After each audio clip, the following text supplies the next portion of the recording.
the entire Fairfax County legal system.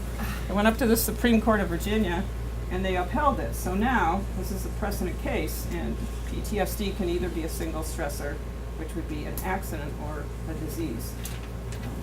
So this person is not in good shape. This has been at least 12 years. He'll never work again. He has really the worst case of PTSD I've ever seen. He's been hospitalized. Why he got this so bad is unclear. You was referring to a single incident, but on like sexual abuse cases where the child, is it a single incident where, or what? I mean, I don't understand. Couldn't you have post-traumatic? Yes, that was our argument, that you can have multiple stressors. Right, okay, Right. that's what you were But saying, okay. for the law, at that point, it was one. I have a two-part question. In a scenario where you might have an 8 to 10-year-old child, would you consider it post-traumatic stress if the father, a parent, had died recently? Not that he witnessed a violent act or anything like that, but just the loss of the parent, and then with continued avoidance in therapy of wanting to talk about it or even address it at all, is that considered post-traumatic stress, or would you consider his avoidance a reason not to send him back to counseling or something along those lines? No, I would say he's in grief, and he does need treatment for that. But post-traumatic stress, you could conceivably get it from that, but you would have to have the symptoms where you kept having the intrusive thoughts and you kept having the avoidance and you had the anxiety and you couldn't sleep to make it post-traumatic stress. But definitely he's grieving, and especially kids, they don't want to face their grief. It's too overwhelming for them. Definitely, I would say, yeah, that could help him. Okay, generalized anxiety disorder, which you probably have seen in people you know. It's says lifetime prevalence rate is 5%, but that's diagnosed. I think there are a lot of people who have this who are not diagnosed. A lot of people that take Valium on and off, Klonopin, these kind of work like an aspirin. Take 20 minutes, work for 4 hours, don't work anymore. So if you have this, you really do want to take a more systemic kind of drug. Antidepressants work on anxiety also, which shows you that chemically they are related. A generalized anxiety disorder is where you're anxious about a lot of different kinds of things, and it really does affect your ability to work or have your family or whatever. Adjustment disorders, we talked about a little bit. This is the diagnosis you give people when you don't want to give them a diagnosis. It means that there's a stressor and they're responding to it. And it's somehow impairing their functioning. It's making life more difficult for them, and treatment would help. We commonly use it for kids, so we don't label them. Adjustment disorder with anxiety is probably the most common thing I put down on any insurance form. For a forensic case, you're more careful. You put the real thing down. But it is a real problem with medical insurance where we don't have universal health care. If you put down major depression or something, you would never put down a personality disorder because the person would never get medical insurance again. Yes? Before we start talking about personality disorders, I've been concerned lately because in two of our cases we have a 3-year-old and a 5-year-old that are now taking Risperdal. And then we have a 12-year-old that I think has PTSD. I think all of these children have been diagnosed with PTSD, bedwetting, they have all these different symptoms, but they're taking antipsychotic drugs. And so the 3 and the 5-year-old especially concern me.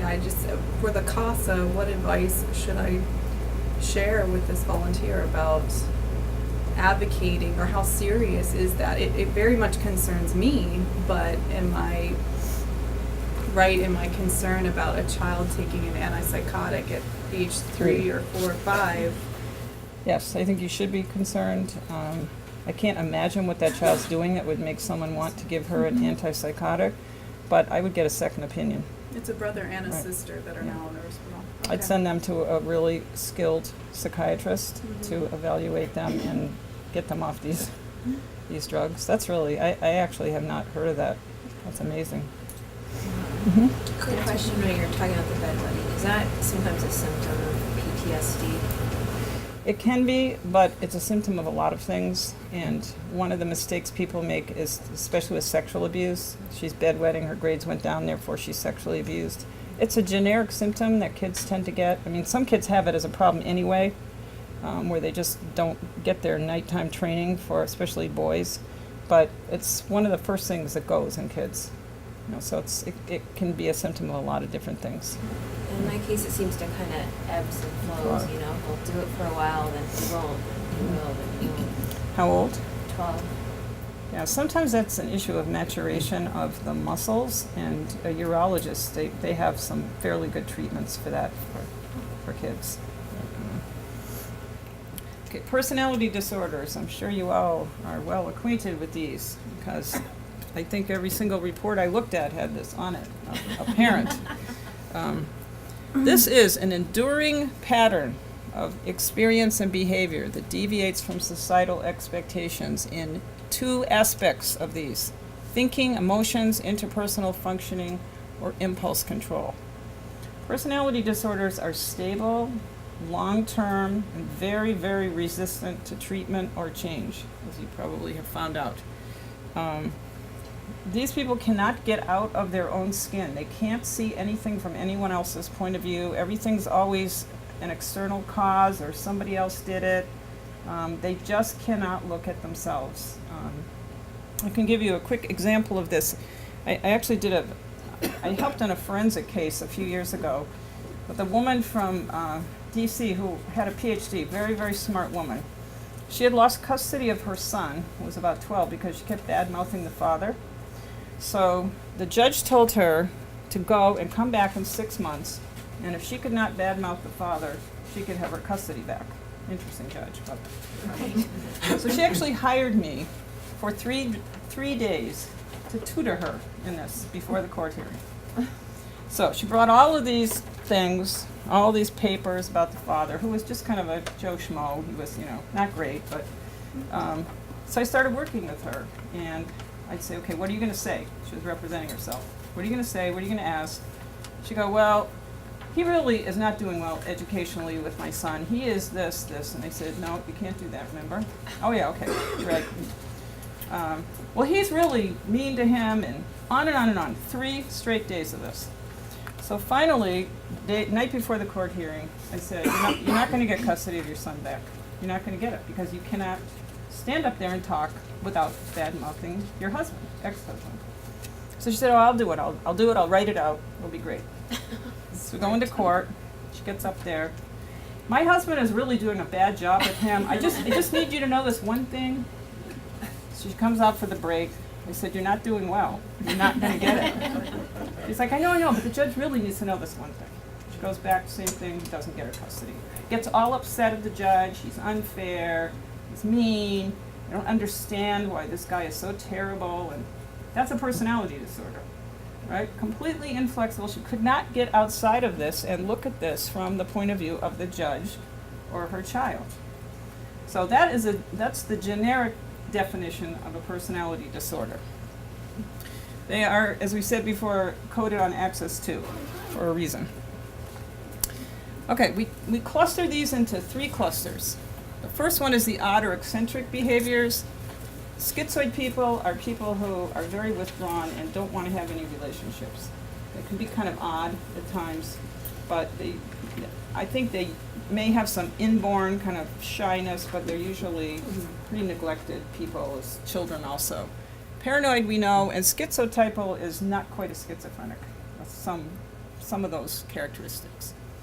Cluster B is the dramatic, emotional, or erratic, antisocial, borderline, narcissistic, which a lot of your cases are diagnosed with these features, and histrionic, which is very dramatic kind of person. Cluster C is the anxious and fearful behaviors, avoidant, dependent, and obsessive compulsive. So that's the way we classify them. This is not a very well developed area of psychology. We have some tests. One of them is called the MCMI3, which I saw in some of these evaluations, which is basically a test that a paper and pencil test that goes into the computer, just like the MMPI does this. So you'll see when you read these things that people will say, she has personality characteristics that are like a person who has this. It's actuarial. It goes into the computer. They don't make any definite statements. So what you're reading is a computer analysis. I think the MCMI3 overdiagnoses people, myself, but the issue is, where does a normal personality pattern leave off and go into a personality disorder? At the margins, it's easy, right? You either have somebody who's okay or somebody who's severely personality disordered. Where you shade that into the middle is really unclear. Now, the DSM acts like these are qualitatively different syndromes, a normal personality and a not, but a lot of people think that they do kind of shade into each other. Diagnostic criteria for borderline personality. I think a lot of you have someone like this. And somebody talked to me in the break about, they asked you to, can you tell me about your person? Well, I was reading ahead, and there's so many ways to describe what this person's like. I said here before at the end of our conversation that I never really know what person's going to be at the door when I go to the door to the child. The child is 12, it's a case of neglect. And the reason why it came to attention of court is she's a person who's very much in control. She sleeps with her 12-year-old, she takes care of his toilet needs, she showers with her 12-year-old, she'll never leave her 12-year-old alone with anybody in the room, so she always has to be there whether she has a witness. That's how she kind of treats the 12-year-old. But she will come out and open up the door, and you may have somebody screaming and yelling, and you don't know why she's screaming and yelling. She just may scream and yell before you even get in the house. You just have to leave because there's no way to have a discussion or communicate with her all. Or you can go to the door and she'll be hiding behind it and won't say a word the entire time that they're there. So you can have extremes of behavior between that also. She will leave long, random stream of conscious messages on everyone's email, everyone's voicemail. And sometimes it's about religion, sometimes it's about her past and how she's going to do, sometimes it's about, but you never really know what it's going to be about. But they get very long. Half the time I don't even finish listening to them because they are so long. She believes there's a conspiracy theory out there, so she's very much very aware of that. She believes this, that the courts, CASA, social workers, everybody that's involved in this case is out to make her life miserable. She's done nothing wrong. She has been aware, the county has been aware of her and providing service to her for 4 years. They provide all the basic needs. She is a very smart woman. She's sarcastic. She doesn't have college education. She did not graduate from high school, and she can barely read. So she's got some educational situations going on where she's very smart about how to use the system. What I was trying to ask about is, I have been working with this family now for over 6 months, and I have not found a way to communicate with this mother at all, so that I can really get an advocate for the child. But I found something very interesting that you said earlier, that is tied emotional, something to the mother who you afford to make something for child. Emotional abuse. Emotional abuse.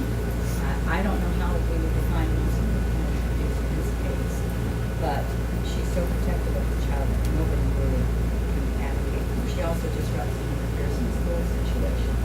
So she's not in control, she's not very good.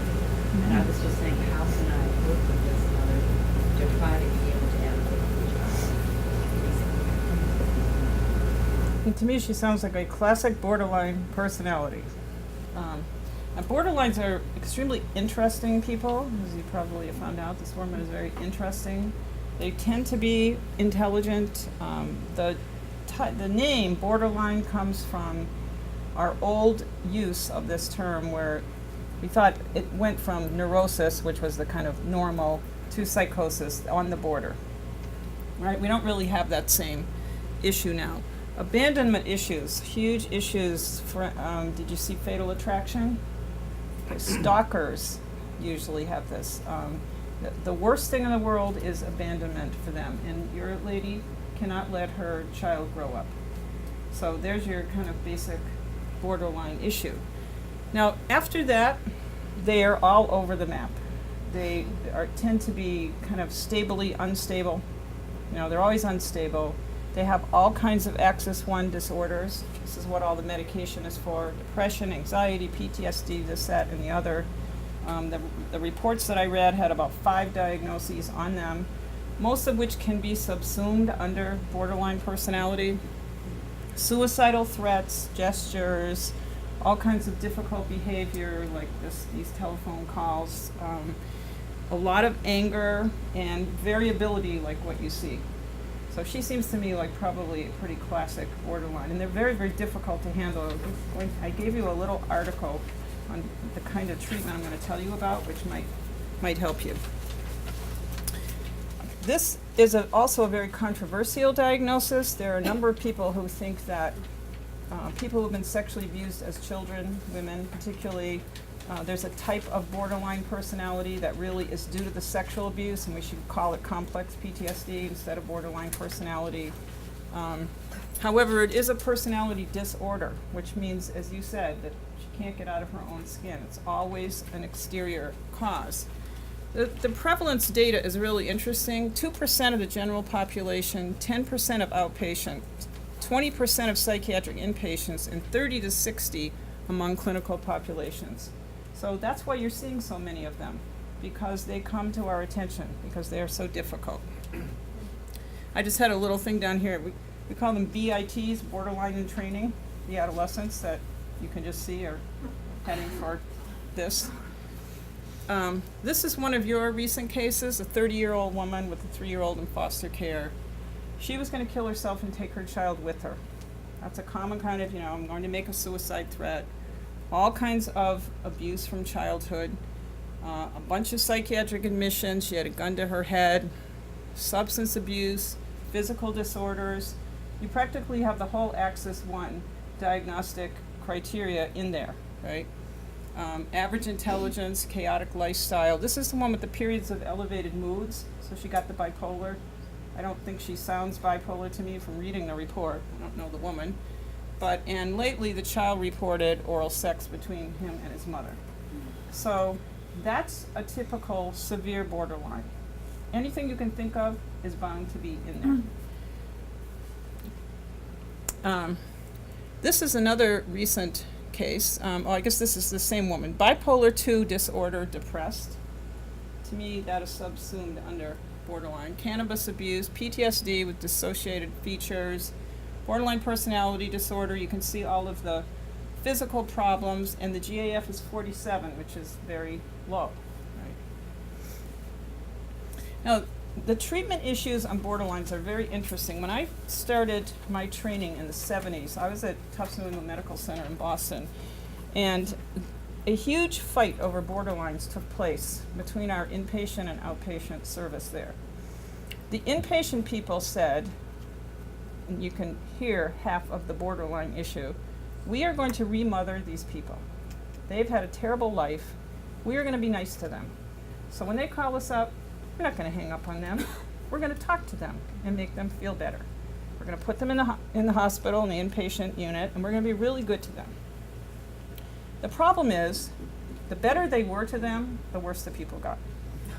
The more they acted out, the more they got suicidal, the more they would sit in the wheelchair, their legs were paralyzed, they couldn't do anything. That is the abandonment issue. It's kind of clear to us now. If you give somebody who hasn't had anything everything, then they want more and more and more. So that didn't work very well. The other people were not very nice to the borderlines. And they said, we're going to set limits on them. If they think they can tell us that they're suicidal, we're sending them to Boston State Hospital. And they'd say that, and people would stop. So they thought, oh, we have the treatment here. They're not going to act out anymore because we're going to threaten them. So that went on, that disagreement went on through the literature for a long time, until a few years ago, someone named Marcia Linehan, who was a borderline herself, self-reported, we used to cut, figured out what this illness really is. And she said that if you look at all of these features, it's a disorder of emotional regulation.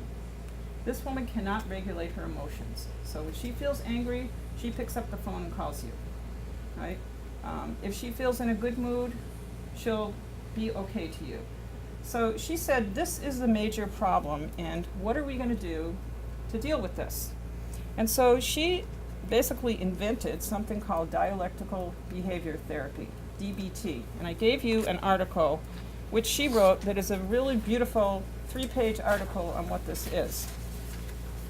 But basically what it is she took those 2 strands of the disagreement, the remothering and the limit setting, and put them together in one treatment. Now clearly one person cannot do this treatment, right? And that's the problem with borderlines. They wear you out immediately. Nobody wants to be around them. They want them to go away. But they have a whole treatment team. They have inpatient, outpatient, they have phone people who will answer the phone. The dialectical, which means back and forth, is they're very nice to them and do this remothering, but at the same time they are demanding that they change. So they are demanding that they learn how to regulate these emotions. And this has been quite effective with a number of borderlines. I don't know how many of these groups there are around here because it's very labor intensive. If you can find one, the last time I looked, which was a couple of years ago, there was only one group and it was for people already in the residential system. So I hope there are more now because it does seem to be a way to basically manage these people's emotions, but also teach them how to manage their emotions. Because their problem is, as soon as they feel something, they act. This is what you see with them, right? And their acting is usually destructive.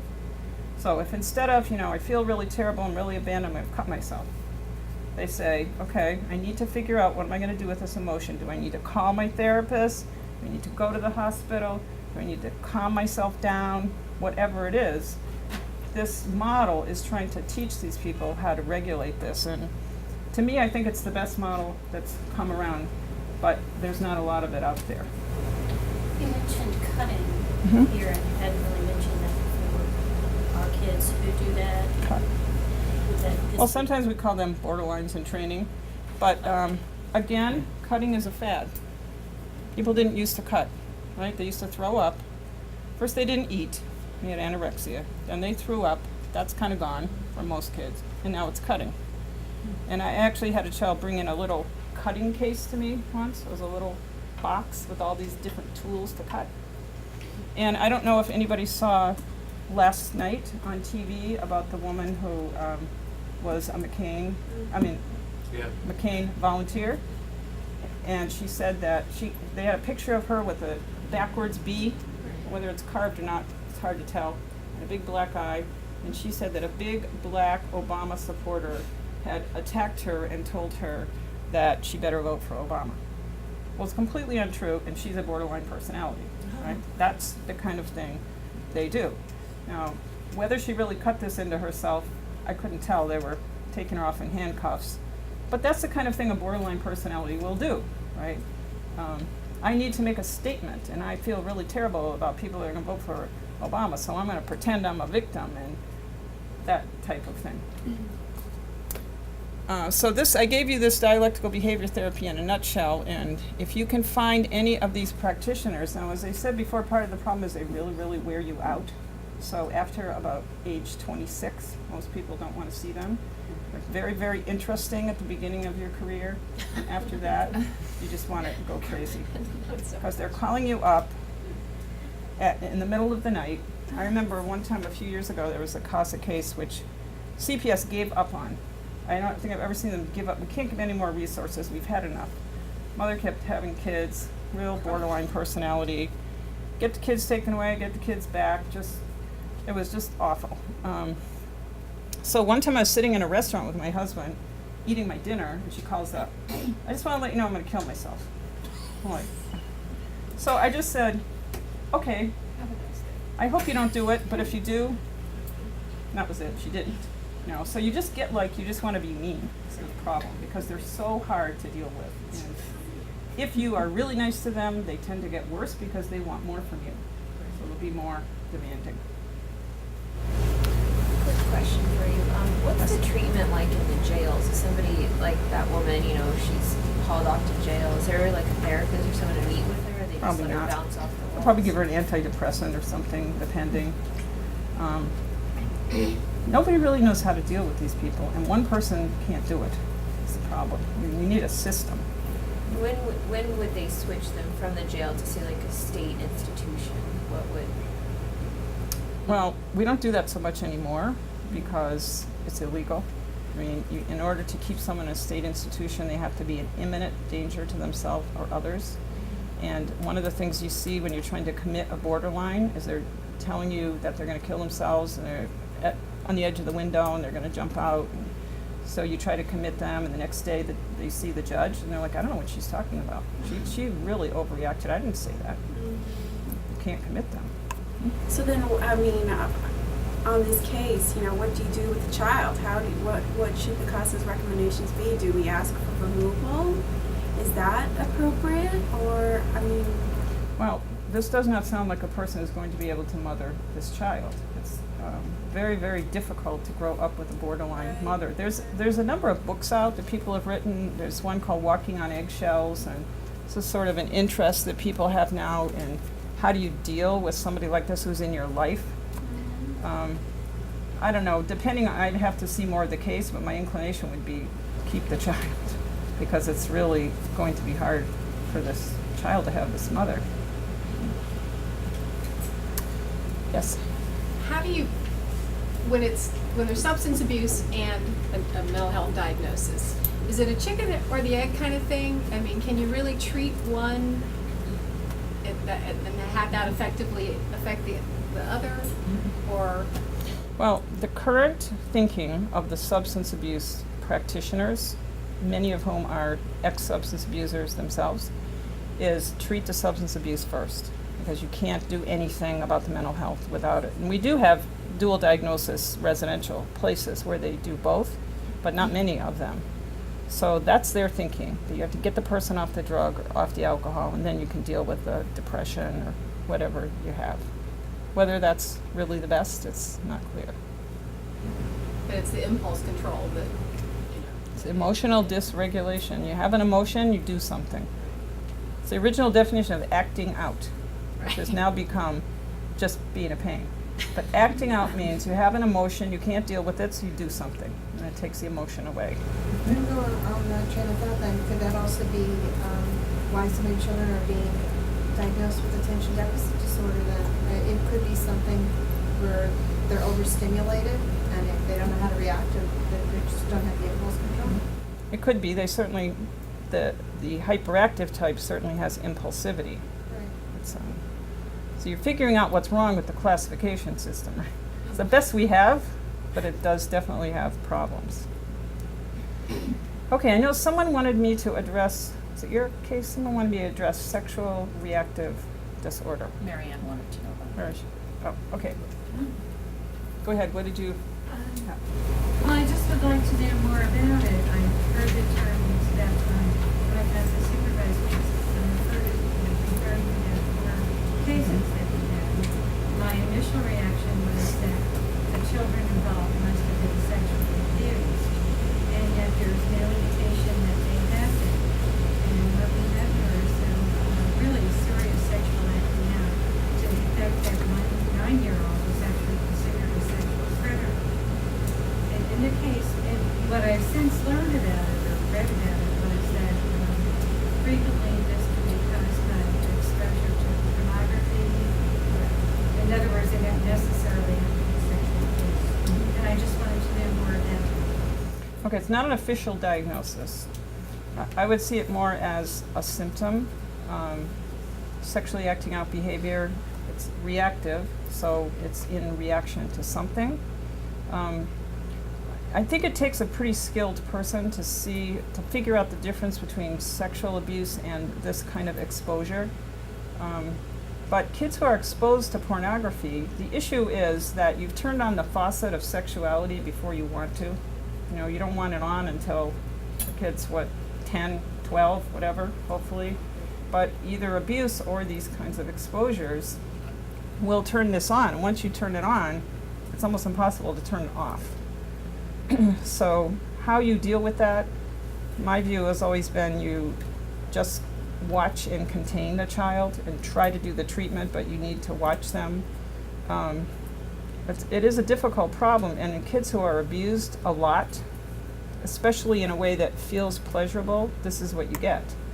You know, they have so much overstimulation, they don't know what to do with it, so they're constantly acting out. I can just tell you quickly about a couple of cases. One of my interests is trying to figure out the little kid sexual abuse allegation cases and whether they actually happened or not, and it's really difficult to do. But I want to give you two examples, one of which I think is very confirmed, and the other of which has some of this, and we'll show you a little bit of this. The first one is a child who was abused by her father when she was 2. This was long before I knew her. She just turned 5 now. Father was a cross-dresser and a lot of difficult sexual behaviors, and the mother left him when the child was 3, when she found him dressed as a woman with the child naked in his lap, masturbating to pornography on the computer. However, she left him and she sent the child back every weekend. So this was a problem. The child would come back bedwetting, terrified, really difficult. And finally the mom realized this, went to CPS in another county, and they unfounded it because she was 3. And her disclosure was, Daddy hurt my gine with the purple stuff. That was it. So they unfounded it. Then I started to see her, and she said the same thing very consistently to me many times. I had the father in one time just because I wanted to kind of see, and the child was sort of in the fetal position with her mom, but on the other hand, she really wanted to see him because he gives her good toys. So this is the only time this has ever happened in my career that I ever found any confirming evidence. One day the mom calls me up. She was unpacking her bathroom, and I had told her with this purple stuff, the kid's 3, it's going to be a purple bottle. Stuff isn't going to be purple, because that's the way kids see things. She found the purple stuff. She opened this box, and the child went, that's the purple stuff. Well, it was a sex aid. So I actually got CPS Fairfax to open this as a family assessment, because I live in Fairfax now. And they don't found or unfound, but they said supervised visiting only. So we're trying to keep the dad at bay, because we really don't have any authority. And the child asked me a few weeks ago, she wanted to see him, because he gives her good toys. And he'll do things like go and leave a beautiful toy on her doorstep, that kind of thing. So I said, well, you can't see Daddy until he gets some help from somebody like me so he doesn't hurt your gine anymore. And she's like, but I really want to see him. And I said, well, if you see him, you're going to only see him with somebody like Mommy or me, a big person in the room with you. She sort of looks at me. So you can hear my thinking now. I said to her, well, what would happen if you were with your daddy and he started to hurt your gine and you were by yourself? Now, so what I was trying to tell her is, you are small and he is big, and you can't deal with this. She goes, I'll go and wash myself off afterwards. So that's a very credible statement, right? And that's sort of the thinking that you have to work with. This child does not act out sexually. It's interesting. I think probably because she said he hurt her, which we can't figure out how that happened, what that means. I've never been able to figure that out. The other case is a case that I have right now. It's like one of the most frustrating cases I've dealt with in a long time. It's a child the same age. She was 3, and her initial disclosure was that she saw Daddy at the computer with kids, pooty-doos on the computer, and he was trying to pull his pooty-doo off. So you can get an idea of what she saw, right? Okay, so the issue is, was that an accident or what? So that went to CPS, and she said a bunch of other things. He touched me, didn't touch me. She's very inconsistent. So they unfounded it, which was all they really could. It was one of Krista Davidson's cases she wants to pull her hair out with. So in the meantime, the child is like, the mom's asking her questions because the mom wants to know, what happened, so she's questioning her all the time, trying not to, but. And so I get all these different stories. He touched my butt, he touched my pooty-doo, he pulled down my pants, he didn't, and I can never get the same story twice.